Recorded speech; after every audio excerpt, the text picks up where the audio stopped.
皆さんこんにちは。以前動画でチートってなんだろうと聞いた際、様々なコメントをいただきありがとうございます。チートの意味としては、ありえないほど強い力でいいかもしれませんね。私としては、現地の世界では再現できない、ありえない能力というのがしっくりきましたね。以前レビューしたカット&ペーストにおけるスキルは最大3つまでなのにそれより多く持つとか、アニメしか見ていないのですが、異世界はスマートフォンと共にのスマホであるとか、ゲームの世界に転生、拉致され、攻略法等を知っているとか、軽々しく使いすぎなんですよね、チートを。今回ご紹介する作品はどうかというと、チートかもしれませんね。それではご紹介いたしましょう。成長チートで何でもできるようになったが、無職だけはやめられないようです。作者は時野陽介様です。昔小説版を読んだことがあるのですが、結構面白かった印象が残ってるんですよね。今回の作品以外にも、この人の他の作品もどれも面白いんですよ。読みやすいし、物語自体わかりやすい感じですし、不快になるようなこともないし、漫画版もいい感じになっていると思いました。それでは、あらすじを説明した後に感想を述べていこうと思います。これよりネタバレを含みますので、嫌な方はチャンネル登録をしてから、ブラウザバックしてくださいね。いいですか？始めますよ。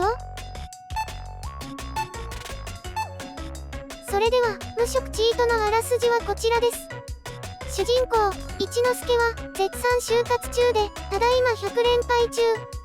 青信号を渡ろうとした時に、暴走した大型トラックにぶつかって異世界転生。するかと思いきや、なんとか避けて無事に回避。しかし転倒した大型トラックから抜け出した暴れ馬に蹴られて無事死亡。気がつくと、真っ白で何もない空間にいました。そこで太ましい女神様から、獲得経験値20倍という典型をもらいました。しかし異世界へ旅立つのかと思いきや、何も起こらず。太ましい女神様が消えた後に、また別な女神様が現れ、レベルアップに必要な経験値が20分の1になるという典型をもらって今度こそ異世界転生。2つのスキルが合わさり、400倍のスピードで成長することができるようになった一之丞。スライムを無意識に踏みつぶし、ウサギを石で撲殺すると一気にレベル20に。職業無職の固有スキルが解放され、無職としてのステータスが上がっていきます。職業を無職から変更すると、二度と無職に戻れなくなってしまうことから、異世界でも無職の生活を余儀なくされる一之丞の冒険が始まります。というあらすじです。漫画版でも非常に面白いと感じる作品でしたね。先に悪い点と言いますか、わからなかった点だけ挙げておきますね。他は全然良かったと思うんですよ。ただ、冒険者ギルドでウサギを売ろうとした時に、受付嬢から冒険者証明書なるものの提示を求められたんです。それに対して主人公が、転職しないとギルドは利用できないのかと悩むシーンがあるんです。冒険者証明書の取得イコール冒険者に転職するという理論が結びつかないんですよね。だって証明書はどうしたらもらえるかはまだ聞いてもいないんですよ。それに、冒険者という職業にならなくても良いはずなんですよ。だって、剣士とか剣闘士、無知使いといろんな職業で活動できなくなりますからね。無職のままで問題ないはずなんですが、何を勘違いしているのか。そこがわからなかったというか、数コマはしょってないって思いました。あと、お金の数え方が、センスであったり、金銀銅貨〇〇枚であったりして、安定しないのが混乱しますね。そこくらいですかね、引っかかったのは。あとは良かった点を言っていきましょうか。まず、主人公、一之丞はチーターなのか。本来、女神様からもらえる典型というスキルみたいなものは、一人一つなのに対し、一之丞は2つもらっているというのがチート感があると思います。典型が後々の得点でもらえたりするという展開であっても、初期から2つあるというのと、自由に選べたという部分は大きいと思います。現地人からしたら、自由に典型をもらえてる時点でチートでしょうけれど、物語としても結構面白かったですね。転生した目的がないので、自由気ままな冒険の旅が続いていくわけですから、終わりがないといえば終わりがないです。そこの好き嫌いは分かれるところかもしれませんが、私は自由な方が好きです。目的がないからこそ、主人公はどう考えて行動し、どんなイベントが登場してくるのか。作者の想像力、描写力が試される部分であり、展開がわからなく、ワクワクして読むことができます。一巻の内容は、簡単にまとめると、